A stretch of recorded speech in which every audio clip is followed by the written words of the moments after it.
Have y'all ever had that insatiable urge to watch Shrek 1 on the VHS and the SpongeBob TV? Now come on, we've all been there. It's either that or Scooby-Doo. I'm unemployed! Support me on patreon.com/IFuckedYourDad. This tape starts with a trailer for the movie Spirit. Y'all remember Spirit? They played this movie at my Sunday school back in the day. I don't know why. I don't know how the sad horse movie has anything to do with Jesus. I also don't want to know. Shrek's pretty popular for dogging on Disney, but have you ever noticed the amount of love that it has for fairy tale creatures themselves? Like, it seems kind of counterintuitive, but you'd be surprised. Look at the villains in this series. Look at the way they treat the fairy tale creatures versus the rest of the cast. And let's focus on Lord Farquaad specifically. He's the fun one. Plus, it's either him or the transphobic godmother, some gender-confused wolf, her twink son, or you, frumpy pigskin. Rumpelstiltskin. I've always loved how consistent Shrek's arc has been throughout the series, having him learn to love himself throughout 4 movies. It really elevates the series past whatever the fuck DreamWorks was doing in the early 2000s. I fucking love Chicken Run. See, I told you I'd make a part 2, even if it's 3 years later and not relevant to that video at all.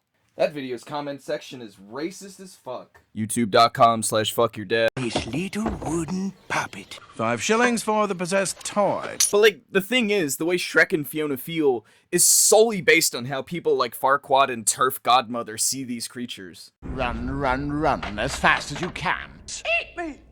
So like, Farquaad's plan is to remove fairy tale creatures from their homes and put them in Transport you to a designated resettlement facility. resettlement. Right. You see, it's the escapism of these cartoons that make them timeless classics. Can we just stop for a second and say, this is a really fucked up plan? And it makes it funnier that Shrek's like, nah, I don't care. Get the fuck off my property! Alright, I'm gonna say something really stupid, and then we're just gonna keep going on with it. Ready? This is better than this. Okay, hear me out. So, like, Beauty and the Beast is probably the better movie, but that's not what I'm worried about. But yo, this ending, peak. Goddamn peak. You see, Shrek is less of a critique of fairy tales themselves and more on the way Disney soullessly repackages them. Even down to Lord Fuck You Michael Eisner over here trying to use the magic mirror, and it's just some sleazy dating game host. Although she lives with 7 other men, she's not easy. Ew. All of this weird corporate trashing comes from Farquaad. Like, don't get it fucked up, Shrek is a fairy tale creature. He follows the same plot, he's treated by these uggos the same way. It's hideous. Look, little Italian white man. But it's the Disneyland, you'll only have fun if you follow the rules and do as I say propaganda that really makes this feel like some shit out of Wicked. And I mean book Wicked, not... You're a monster. I'm not the monster here. You are. You and the rest of that fairy tale trash poisoning my perfect world. Again, I feel like this movie's trying to tell me something, but I just can't. Shrek and Elphaba really have the same character arc and world building, except Shrek doesn't get fucking murked. I'm melting! Melting! Oh! Yokel hillbilly ass fucking girl, stupid fucking Shrek, the anti-capitalist hero. Be sure to check out Shrek 4D and Talk a Donkey with the Universal Studios, Orlando, Florida, zip code 138, fuck your dad. How could they do this? How could they take away my favorite theme park? I love Shrek 4D for the AC, man. Fuck Universal. Who you trying to keep out? Just tell me that, Shrek. Who? Everyone, okay?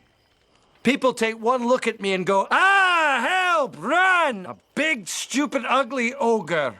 They judge me before they even know me. That's why I'm better off alone. Don't buy into the propaganda, Shrek. You're beautiful. Just ask the internet. Do you think when Shrek is getting pegged, Fiona pulls back his ears? Oh, hey, easy with the yanking. What makes this movie more than just a Disney parody is the way they treat Shrek's relationship to Fiona. Having Fiona share Shrek's exact insecurities is super important to this movie working at all. You're spent this whole movie, hell, 2 movies, being told that people like Shrek and Fiona don't deserve a happily ever after. So when I tell you that this ending is the cutest fucking thing I've ever seen... Fiona? But I don't understand. I'm supposed to be beautiful. But you are beautiful. Hey, who left this bowl of onions here? The only thing that tops this ending is Shrek 2's ending, and that one is just this one, but swapped. That's really what makes Shrek 2 feel like such a legendary sequel to stupid Gen Z people. It always felt like an extension of the first one, the theme of learning to love who you are for who you are, and fuck what everybody else thinks.